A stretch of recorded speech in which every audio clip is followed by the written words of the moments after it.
I'm Michelle Cromer. And I'm Perla Maldonado. And y'all have tuned into our podcast, Creating a Meaningful Life. We have a really kind of unique podcast today, and we're going to talk about my hip replacement and Perla's knee replacement. So a lot of y'all are going through this, or it could be you're at a point in your life where someone is. So we want to give you some practical steps to do so that you can manage this real important time in your life or in the time of someone else's. I'm 4 weeks post-op right now. I had a hip replacement 4 weeks ago, and I got to tell you, the only thing I could say is I wish I would have done it sooner. Yeah. And everyone says that. And the way that the hip, and I will also say this, every single person you talk to will say knees are a lot harder than hips. I don't know why, but that's what the nurses said that, the doctors said that. So let's dive in on what to do. We're going to start before.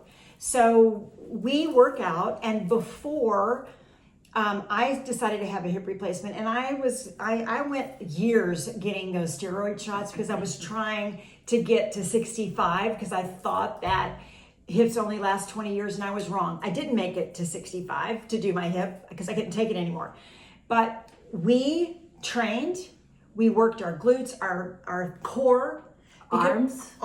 That is, if anything, that is one of the most important things you're going to do because it really matters how you heal. I also changed my diet going into it. I cut out carbs. I really started protein so that my body could heal, and I hydrated.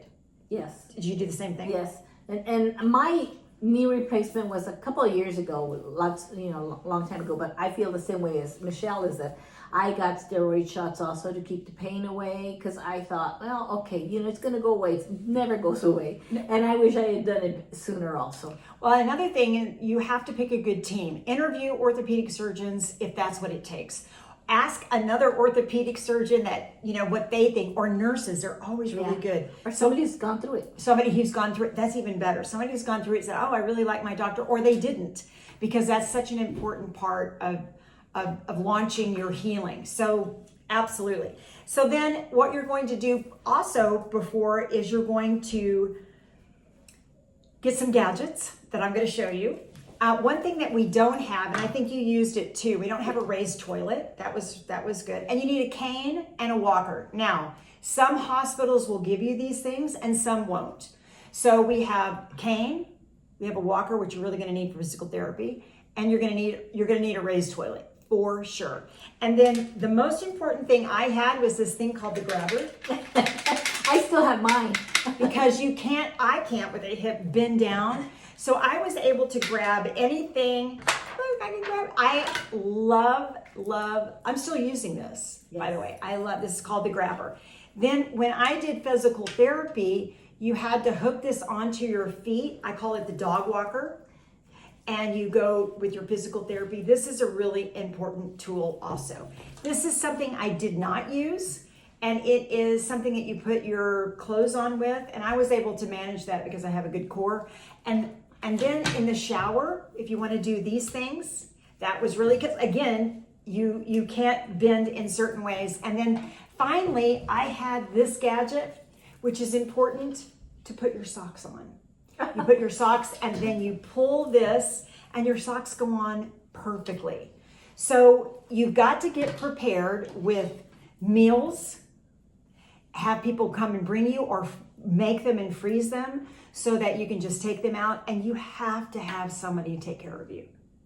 Well, for me, that was really important. Yes. Because I got to, I had to have someone come and make sure. I think the worst days are the first and second day. Yeah. Because your body's still getting used to something strange in it. And after that, I think you kind of little by little, you start doing things on your own. It's not that. Yeah, well, let's talk about surgery day. Okay, surgery day for me was nothing. Mine was an hour and a half. I'm allergic to everything, morphine, hydrocodone, Vicodin, fentanyl, all of it. The only thing I can take is that stuff that killed Michael Jackson that starts with a P. I don't know. So propofol. So I did that. I was an overnight, and I had watched some YouTube videos about they want you to get up and walk. So I'm in the room by myself. So I get out of the bed and I start walking in the hallway, and a nurse comes running after me and says, "What are you doing?" And I said, "Well, I thought I'm supposed to walk." And she said, "With a walker or a cane?" And that's when I knew I was going to be okay. because I didn't even need a walker or a cane. And you notice the pain, the sharp pain that I've been having, that crying every night pain was gone. It's replaced with what you just said. There's something in your body that is not, that's artificial. This is the first thing I've ever had. And it's not as bad as I thought it was going to be. No. Now, my surgery was long. It was long. It was like 6 hours. No kidding. You were there. Yeah, that's right. Knees are harder. I was drunk. I don't remember. I was day drinking. No, I'm just kidding. Knees are harder than hips. Yeah, but I remember they brought me back to my room at about 7 o'clock at night or in the evening, and I was asleep. I probably woke up just enough to see who was there.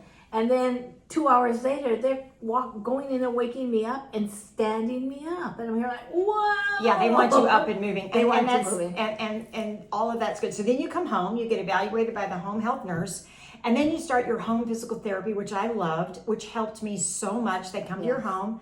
Mine was 2-3 times a week. I only did it for 2 weeks because I didn't need it after that. What was your experience with knees? I had about 3 weeks, and then I went longer because I was having a little trouble, not with my knee necessarily, but with the muscles that surround it. So I was, it was like my muscles were too tense. Well, and they cut into it. So sometimes you have sciatica. I only had that one night. I took a muscle relaxant. I was fine. I never went on pain meds because, again, I'm allergic to everything, and that's a blessing. So I'm still taking Tylenol. 4 weeks out, I'm still taking Tylenol. I started driving, wasn't supposed to, 10 days out because I really felt wonderful. I'm taking my first road trip on Tuesday to go up to my place in Santa Fe where I'm really going to heal. And I think the main thing is I kept a log because you get kind of groggy. When did I take my Tylenol? When did I do my physical therapy? How did I sleep last night? What's my pain level? And that helped me because I like to stay, very on track with everything. Well, the best advice that I got was when you do your therapy, if you're in pain, take pain medication, do your therapy, whatever else, because you've only got like 6 months after surgery, I think maybe even 3 months, that to do something about that muscle, to get your knee going. Yeah, you have to do that because otherwise your knee will not function well. You will not be able to. Knees are harder than hips. I mean, but my therapist told me, hey, if you're in pain, I would suggest you take pain medication, but do your therapy. Do not skip your therapy. I'm not lying when I say this. The hardest thing for me is not being able to wear high heels because I'm 5'4" and I like the height, and so I look very short. But I get to do that in a couple more weeks. I did wear cowboy boots last night, and that was okay. So if y'all have any questions, please let us know. We would love to answer anything that you might need or want. And just wanted to say, go for it. You'll never regret it. Here's some suggestions that we hope that we helped. New hip, new you, right, Perla? Yes. So please, if you like this, like it and share it. And we will see you next time on Creating a Meaningful Life. Wishing you so much health and so much recovery in this process. Yes. Thanks, y'all. Absolutely.